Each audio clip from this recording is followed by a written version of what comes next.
नवी दिल्लीत पार पडलेल्या CII अॅन्युअल बिझनेस समिट 2026 मध्ये आज संपूर्ण देशाचं लक्ष लागलं होतं ते मुख्यमंत्री देवेंद्र फडणवीस यांच्यावर.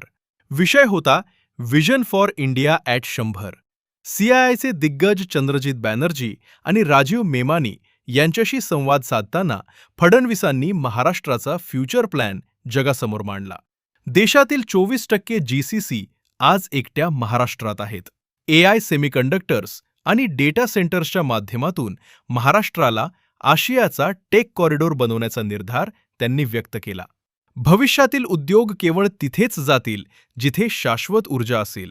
महाराष्ट्रानं ती तयारी पूर्ण केली आहे, हे त्यांनी जागतिक उद्योजकांना पटवून दिलं.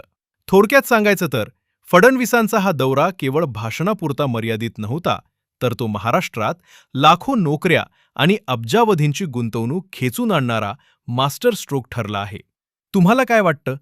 महाराष्ट्राच्या या डिजिटल आणि इंडस्ट्रियल क्रांतीमुळे राज्याचा चेहरामोहरा बदलेल का? तुमच्या प्रतिक्रिया कमेंट्समध्ये नक्की सांगा आणि अशाच माहितीपूर्वक व्हिडिओजसाठी आपल्या पेजला फॉलो करा.